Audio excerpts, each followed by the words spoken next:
अब हम 4.3 का फोर्थ क्वेश्चन करते हैं 12th क्लास के लिए।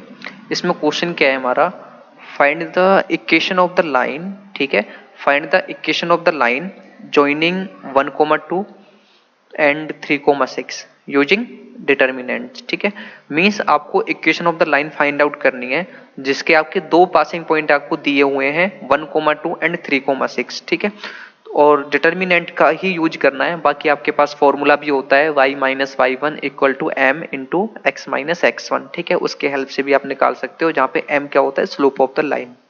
लेकिन यहाँ पे हमें वो फॉर्मूला नहीं लगाना है, हमें यहाँ पे क्या करना है, सिंपली डिटर्मिनेंट का यूज करते हुए equation of the line find out करनी है।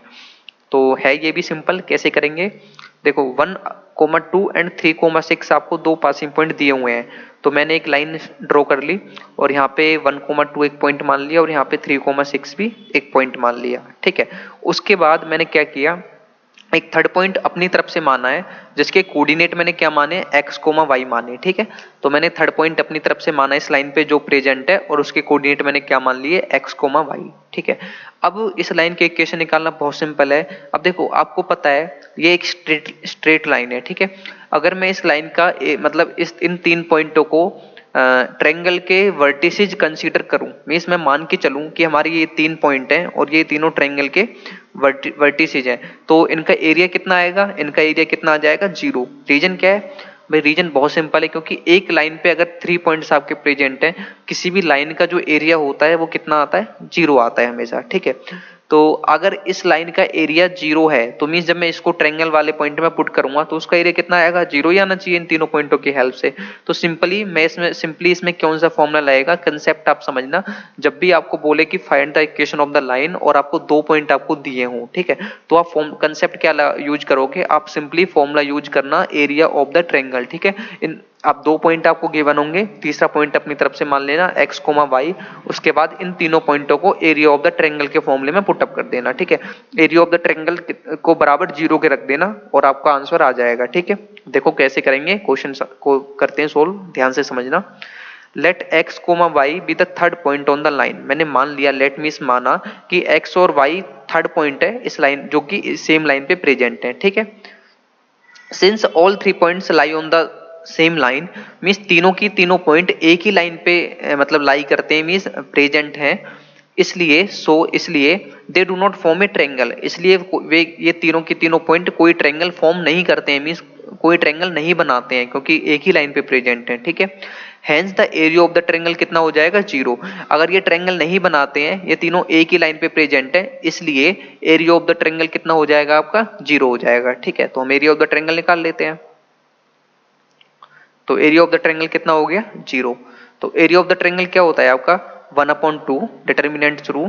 सबसे पहले x1 y1 कितना है, फर्स्ट पॉइंट देखो 1,2। ठीक है, तो फॉर्मूला पहले मैं फॉर्मूला लिख दे रहा हूँ, उसके बाद पॉइंट डाल लेंगे। ठीक है, 1/2 x1 y1 x2 y2 और x3 y3। ठीक है, उसके बाद जो बचता है थर्ड कॉलम, उसमें हम 1 1 फिल कर देते हैं। ठीक है, अब इसमें पॉइंट डालने, सबसे पहला पॉइंट क्या हमारे पास, 1,2। ठीक है, तो 1,2 डालें यहाँ पे, देखो x1 y1 को क्या डाल दिया मैंने, 1,2। ठीक है, उसके बाद जो सेकंड पॉइंट है वो डाल लेते हैं। सेकंड पॉइंट कौन सा दिया हुआ था हमें, 3,6। ठीक है, ये रहा, तो हम 3,6 डालेंगे। ठीक है, ये हमने 3,6 डाल दिया। उसके बाद हमने क्या किया, एक थर्ड पॉइंट हमने अपनी तरफ से माना था, जो कौन सा था, x और y। ठीक है, थर्ड पॉइंट हमने क्या माना था, x और y माना था, इसलिए मैंने यहाँ पे x पुट कर लिया और यहाँ पे y पुट कर लिया। थर्ड कॉलम बचा है, उसमें मैंने क्या 1 1 फिल कर दिया। ठीक है, अब आप चाहो तो इसे प्रॉपर्टी के थ्रू एक्सपेंड करो, मतलब प्रॉपर्टी लगा के एक्सपेंड करो, या सिंपली एक्सपेंड कर दो। ठीक है, मैं इसको इस बार विदाउट प्रॉपर्टी एक्सपेंड कर रहा हूँ, जैसे आपको थोड़ा सा और क्लियर हो जाए कि विदाउट प्रॉपर्टी भी एक्सपेंड किया जा सकता है, कोई इतना मुश्किल नहीं होता, बट जब हम विद प्रॉपर्टी एक्सपेंड करते हैं तो थोड़ा सा इजी हो जाता है। ठीक है, तो R3 के थ्रू एक्सपेंड कर रहे हैं हम। ठीक है, इस कॉलम इस रो के थ्रू। ठीक है, तो सबसे पहले 1/2 यहाँ पे एज इट इज है, तो 1/2 हमारा एज इट इज आ गया। ठीक है, ब्रैकेट शुरू, सबसे पहले एलिमेंट हमारा x है, तो यहाँ पे x आ गया। ठीक है, अब इसके थ्रू लाइनें कट करके देखो कौन कौन सी कट हो रही है, एक ये कट हो गई और एक ये कट हो गई। ठीक है, अब जो बचते हैं उनकी क्रॉस मल्टीप्लाई कर देते हैं। 2 को 1 से मल्टीप्लाई किया तो कितना आ गया, 2, तो यहाँ पे देखो 2 आ गया, फिर माइनस आता है, और 6 को 1 से मल्टीप्लाई करेंगे कितना आ जाएगा, 6। ठीक है, इतना आपको समझ में आ गया होगा। उसके बाद आपको पता है कि जो सेकंड एलिमेंट होता है हम उसे माइनस कर लेते हैं, मीन्स अब देखो ये तो हमारा काम, इसका काम हो गया। अब इसको क्या लेंगे हम, इसको माइनस का लेंगे, तो ये आ गया माइनस का। याद है ना आपको, मिड एलिमेंट जो होता है सेकंड एलिमेंट लेते हैं जब डिटर्मिनेंट जब हम सोल्व करते हैं तो उसको हमेशा माइनस का लेके चलते हैं, ठीक है। तो इस y को मैंने क्या ले लिया, सिंपली -y ले लिया। उसके बाद क्या करना है हमें, सिंपली आप इसे कट करो यहाँ से, ये आपकी रो कट हो गई और ये आपका कॉलम कट हो गया, ठीक है। जब ये रो और कॉलम कट हो गई आपकी, तो आपके पास कितना बचा है, आप सिंपली इसको इससे मल्टीप्लाई करोगे तो यहाँ पे -y एज इट इज, इस 1 को 1 से मल्टीप्लाई करेंगे, कितना आ गया, 1 आ गया, ठीक है। उसके बाद माइनस आता ही आता है, स्टैंडर्ड है। उसके बाद ये 1 बचा और ये 3 बचा है, तो इन 1 और 3 को आपस में मल्टीप्लाई करोगे, कितना आ जाएगा, 3 आएगा। तो यहाँ पे मैंने 3 लिख दिया, ठीक है।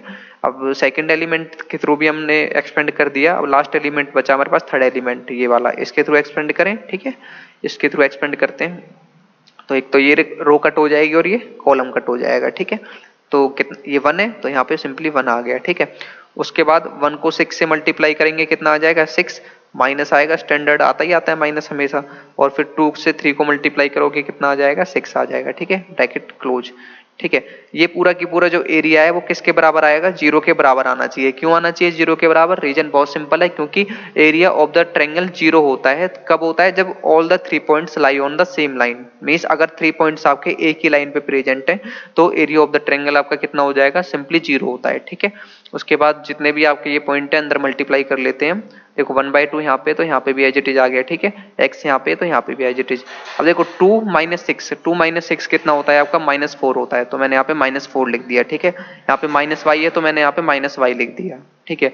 1 - 3 कितना होता है आपका, 1 - 3 होता है -2, तो मैंने यहाँ पे -2 लिख दिया।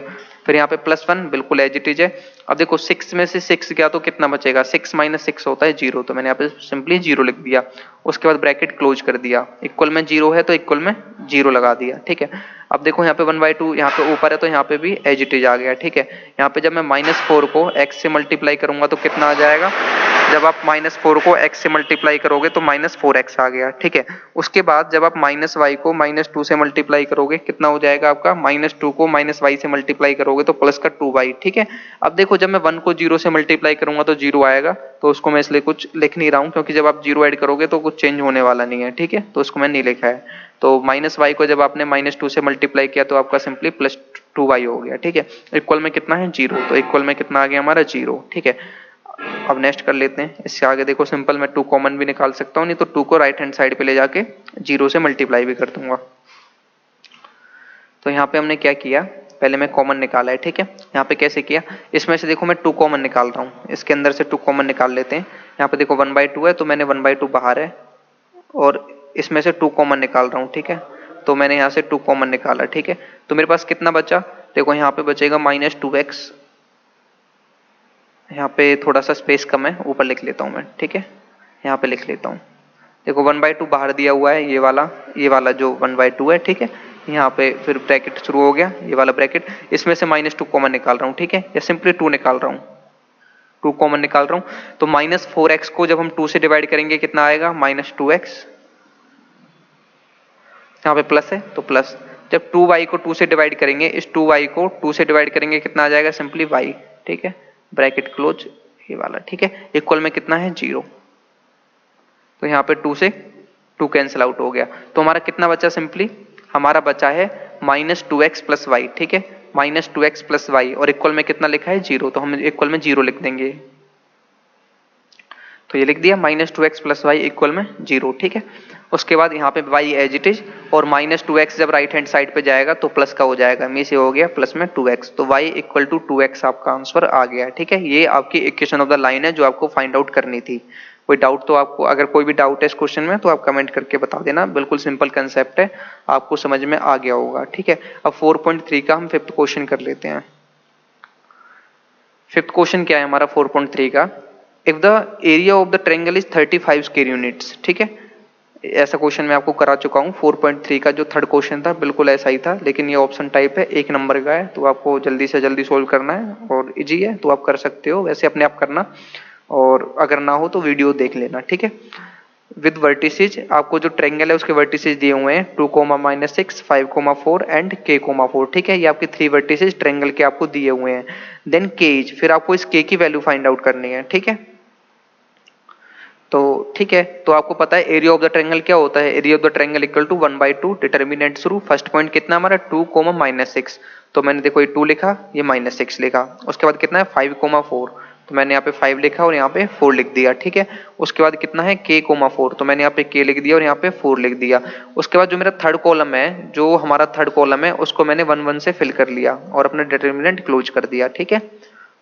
अब देखो सोल्व कर लेते हैं, विदाउट प्रॉपर्टी लगाए सोल्व कर रहे हैं। तो 1/2 यहाँ पे एज इट इज, सबसे पहले हम देखो इसको जो हम सोल्व कर रहे हैं कॉलम 1 के थ्रू सोल्व कर रहे हैं, ठीक है, याद रखना ये वाला जो कॉलम 1 है इसके थ्रू सोल्व कर रहे हैं, ठीक है। तो सबसे पहले 2 आएगा, देखो यहाँ पे 2 आ गया। अब 2 के करस्पॉन्डिंग ये रो कट हो गई, 2 के करस्पॉन्डिंग ये कॉलम कट हो गया, जो बचे उनके क्रॉस मल्टीप्लाई कर देते हैं। 4 को 1 से किया तो कितना आ गया 4, यहाँ पे 4, उसके बाद माइनस आता ही आता है, ठीक है। और 4 को 1 से किया कितना आ जाएगा 4, तो यहाँ पे 4 आ गया, ठीक है। अब जो सेकंड एलिमेंट होता है आपका उसको माइनस लेते हैं, मीन्स जो ये 5 है इसको -5 लेके चलेंगे, तो ये -5 मीन्स माइनस होता है तो प्लस लेते हैं और प्लस होता है तो माइनस लेते हैं। अब ये +5 है इसलिए मैंने यहाँ पे ले लिया -5, ठीक है, ब्रैकेट थ्रू, इसके करस्पॉन्डिंग ये रो कट हो गई और ये कॉलम कट हो गया, ठीक है। अब देखो -6 को 1 से मल्टीप्लाई करो कितना हो जाएगा -6, ठीक है, फिर माइनस आएगा उसके बाद, और 4 को 1 से मल्टीप्लाई करेंगे कितना आ जाएगा 4 बन जा 4, तो यहाँ पे 4 आ गया, ठीक है।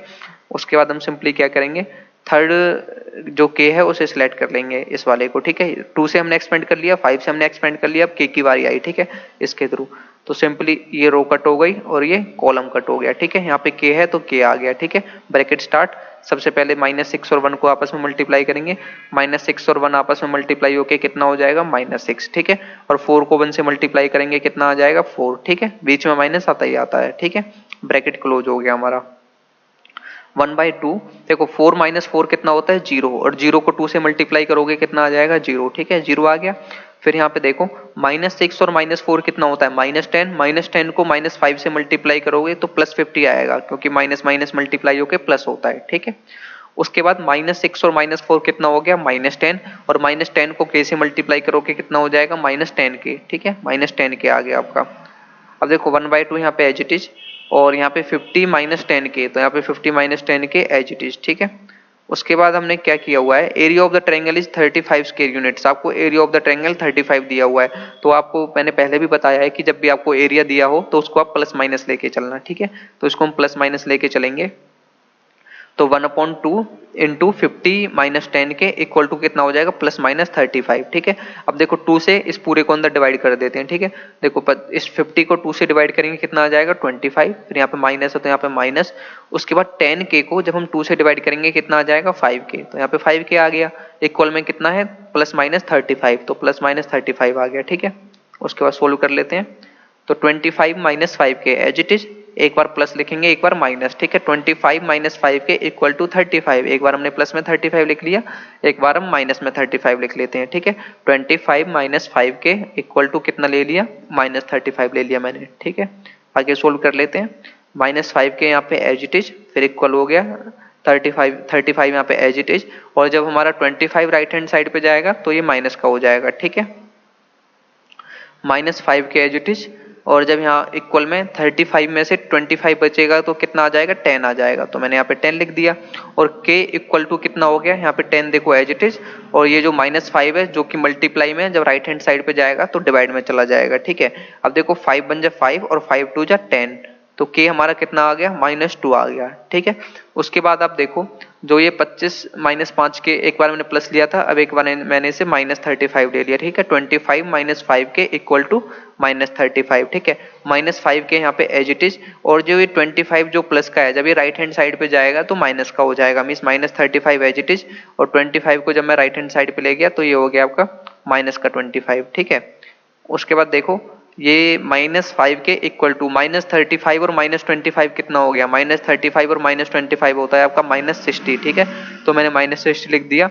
उसके बाद माइनस से माइनस कैंसिल आउट हो गया, ठीक है, माइनस से माइनस कैंसिल आउट हो गया, k इक्वल टू कितना आ गया, यहाँ पे 60 है तो 60, और जो ये 5 मल्टीप्लाई में जब राइट हैंड साइड पे जाएगा तो डिवाइड में आ गया, ठीक है, 5 बन जाए 5 और 60 कितनी बार चला गया, 12 पंजे 60 होते हैं तो 12 पे चला गया, ठीक है, और सिंपली 5 एकम 5, 5 दूनी 10 ऐसे भी कर सकते हो। तो k की वैल्यू कितनी आ गई 12, ठीक है, k आपका -2 भी आया और k आपका 12 भी आ गया। तो -2 और 12 कौन सा ऑप्शन है, देखो ऑप्शन नंबर डी, ऑप्शन जो आपका डी है उसमें 12 और -2 दोनों दिए हुए हैं, तो इसलिए हमारा ऑप्शन डी करेक्ट है, और किसी में 12 और -2 दोनों एक साथ नहीं दिए हुए, ठीक है, तो ऑप्शन डी इज करेक्ट। तो आपको समझ में आ गया होगा, बहुत सिंपल क्वेश्चन है आपका ये। और अगर कोई भी आपको डाउट हो तो आप कमेंट करके बता सकते हो, और वीडियो अच्छी लगे तो like share and subscribe channel को जरूर कर देना। Thank you.